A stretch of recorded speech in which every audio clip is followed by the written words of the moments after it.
ಪ್ರೀತಿಯ ವೀಕ್ಷಕರೇ ನಮಸ್ಕಾರ. ಮತ್ತೊಂದು ಸುದ್ದಿಯ ಮುಖಾಂತರ ನಿಮ್ಮ ಮುಂದೆ ಬಂದಿದ್ದೀನಿ. ಇವಾಗಿನ ವಿಷಯ ಏನಪ್ಪ ಅಂದರೆ, ಕೊನೆಗೂ ಗಿಲ್ಲಿ ಬಗ್ಗೆ ಮೌನ ಮುರಿದ ಕಾವ್ಯ. ಎಸ್ ವೀಕ್ಷಕರೇ, ಬಿಗ್ ಬಾಸ್ ವಿನ್ನರ್ ಗಿಲ್ಲಿ ನಟ ಅಭಿನಯದ ಪಳಾರ್ ಸಿನಿಮಾ ಚಿತ್ರೀಕರಣ ಶುರುವಾಗಿದೆ. ಕೆಲ ದಿನಗಳ ಹಿಂದೆ ಬಂಡೆ ಮಹಾಕಾಳಿ ದೇವಸ್ಥಾನದಲ್ಲಿ ಸಿನಿಮಾ ಸೆಟ್ಟೇರಿತ್ತು. ಚಂದ್ರಮೋಹನ್ ಚಿತ್ರಕ್ಕೆ ಆಕ್ಷನ್ ಕಟ್ ಹೇಳುತ್ತಿದ್ದಾರೆ. KVN ಪ್ರೊಡಕ್ಷನ್ ಸಂಸ್ಥೆ ಚಿತ್ರತಂಡದ ಬೆಂಬಲಕ್ಕೆ ನಿಂತಿದೆ. ಇನ್ನು ಚಿತ್ರದ ನಾಯಕಿ ಯಾರು ಎನ್ನುವುದು ಬಗ್ಗೆ ಕುತೂಹಲ ಮೂಡಿದೆ. ಗಿಲ್ಲಿ ಹಾಗೂ ಕಾವ್ಯ ಸ್ನೇಹದ ಬಗ್ಗೆ ಬಿಡಿಸಿ ಹೇಳುವುದು ಬೇಕಾಗಿಲ್ಲ. ಬಿಗ್ ಬಾಸ್ ಮನೆಯಲ್ಲಿ ಸಹ ಸ್ಪರ್ಧಿಗಳಾಗಿದ್ದ ಇಬ್ಬರ ನಡುವೆ ಆತ್ಮೀಯ ಒಡನಾಟ ಇದೆ. ಸ್ನೇಹಿತರಿಗಿಂತ ಹೆಚ್ಚು ಪ್ರೇಮಿಗಳಿಗಿಂತ ಕಮ್ಮಿ ಎನ್ನುವಂತೆ ಇಬ್ಬರು ಒಡನಾಟ ಕ್ಷಣಗಳು ವೈರಲ್ ಆಗಿತ್ತು. ಇಬ್ಬರು ಮದುವೆ ಆಗಬೇಕು ಎನ್ನುವ ಹಂತಕ್ಕೆ ಅಭಿಮಾನಿಗಳು ಕಾಮೆಂಟ್ ಮಾಡಿದೂ ಇದೆ. ಇಬ್ಬರು ಒಟ್ಟಿಗೆ ಸಿನಿಮಾ ಅಥವಾ ಧಾರಾವಾಹಿಗಳಲ್ಲಿ ನಟಿಸಬೇಕು ಎಂದು ಅಭಿಮಾನಿಗಳ ಆಸೆಯಾಗಿತ್ತು. ಪಳಾರ್ ಚಿತ್ರದಲ್ಲಿ ಗಿಲ್ಲಿಗೆ ಕಾವ್ಯ ನಾಯಕಿಯಾಗಿ ನಟಿಸುತ್ತಾರೆ ಎನ್ನುವ ಮಾತುಗಳು ಕೇಳಿಬರುತ್ತಿತ್ತು. ಸೋಷಿಯಲ್ ಮೀಡಿಯಾದಲ್ಲಿ ಈ ಬಗ್ಗೆ ಚರ್ಚೆ ಆಗುತ್ತಲೇ ಇದೆ. ಕೊನೆಗೂ ಈ ಬಗ್ಗೆ ಕಾವ್ಯ ಮೌನ ಮುರಿದಿದ್ದಾರೆ. ನಾನು ಪಳಾರ್ ಚಿತ್ರದ ಭಾಗವಲ್ಲ, ಆ ಪಾತ್ರದಲ್ಲಿ ನಟಿಸುವಂತೆ ಯಾರೂ ನನ್ನನ್ನು ಸಂಪರ್ಕಿಸಿಲ್ಲ ಎಂದು ಕಾವ್ಯ ಸ್ಪಷ್ಟನೆ ನೀಡಿದ್ದಾರೆ.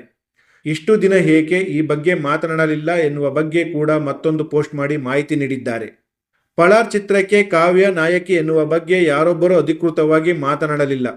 ಮುಂದಿನ ದಿನಗಳಲ್ಲಿ ಈ ಬಗ್ಗೆ ಹೇಳ್ತೀವಿ ಎಂದು ಚಿತ್ರತಂಡ ಹೇಳಿದೆ. ಕಾವ್ಯ ಕೂಡ ಈ ಬಗ್ಗೆ ಪ್ರತಿಕ್ರಿಯಿಸಿರಲಿಲ್ಲ.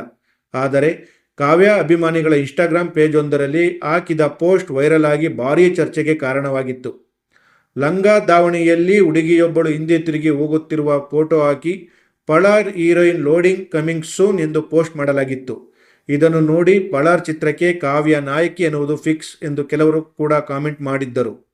ಕೊನೆಗೆ ಪ್ರತಿಕ್ರಿಯಿಸಿರುವ ಕಾವ್ಯ, ಈ ವಿಷಯಕ್ಕೆ ಸಂಬಂಧಿಸಿದಂತೆ ನನಗೆ ನಿರಂತರವಾಗಿ ಕರೆಗಳು ಮತ್ತು ಸಂದೇಶಗಳು ಬರುತ್ತಿವೆ.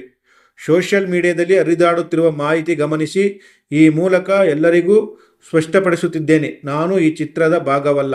ಈ ಪಾತ್ರಕ್ಕಾಗಿ ನನಗೆ ಯಾವುದೇ ರೀತಿಯ ಕರೆ ಅಥವಾ ಸಂಪರ್ಕ ಬಂದಿಲ್ಲ.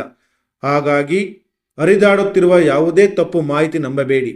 ಸಾರ್ವಜನಿಕ ವ್ಯಕ್ತಿಯಾಗಿ ನನ್ನ ಬಗ್ಗೆ ಹರಿದಾಡುತ್ತಿರುವ ಈ ಗೊಂದಲಕ್ಕೆ ಸ್ಪಷ್ಟನೆ ನೀಡುವುದು ನನ್ನ ಜವಾಬ್ದಾರಿ ಎಂದು ಭಾವಿಸಿ ಸ್ಪಷ್ಟೀಕರಣ ನೀಡುತ್ತಿದ್ದೇನೆ. ನಿಮ್ಮ ಪ್ರೀತಿ ಹಾಗೂ ಬೆಂಬಲಕ್ಕೆ ಸದಾ ಚಿರಋಣಿ ಎಂದು ಪೋಸ್ಟ್ ಮಾಡಿದ್ದಾರೆ.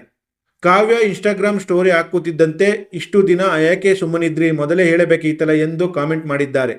ಈ ಬಗ್ಗೆ ಪ್ರತಿಕ್ರಿಯಿಸಿರುವ ಕಾವ್ಯ, ನಾನು ಇಷ್ಟು ದಿನ ಮೌನವಾಗಿ ಇದ್ದಿದ್ದು ಕಾಲ ಕಳೆದಂತೆ ಸತ್ಯ ಎಲ್ಲರಿಗೂ ತಿಳಿಯುತ್ತದೆ ಮತ್ತು ಚಿತ್ರತಂಡವೇ ಅಧಿಕೃತವಾಗಿ ಈ ವಿಷಯವನ್ನು ಘೋಷಿಸುತ್ತದೆ ಎಂದು ನಾನು ಭಾವಿಸಿದ್ದೆ. ಆದರೆ ದಿನ ಕಳೆದಂತೆ ಈ ವಿಷಯಕ್ಕೆ ಸಂಬಂಧಿಸಿದಂತೆ ಕರೆಗಳು, ಸಂದೇಶಗಳು ಹಾಗೂ ಊಹಾಪೋಹಗಳು ಹೆಚ್ಚಾಗುತ್ತಲೇ ಇದ್ದಾವೆ.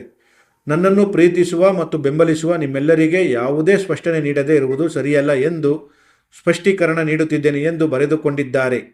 ಪ್ರಿಯ ವೀಕ್ಷಕರೇ, ಸಿನಿಮಾ, ರಾಜಕೀಯ, ವಿಚಾರ, ವಿಮರ್ಶೆ, ಸಂದರ್ಶನ ಹಲವಾರು ವಿಷಯಗಳಿಗಾಗಿ ನಮ್ಮ ಆದಿಪುರುಷ ಸ್ಟುಡಿಯೋಸ್ ಚಾನೆಲ್ಗೆ ಸಬ್ಸ್ಕ್ರೈಬ್ ಮಾಡಿ. ಲೈಕ್, ಶೇರ್, ಕಮೆಂಟ್ ಮಾಡುವುದರ ಮೂಲಕ ನಿಮ್ಮ ಬೆಂಬಲ ವ್ಯಕ್ತಪಡಿಸಿ. ಮತ್ತೆ ಸಿಗೋಣ.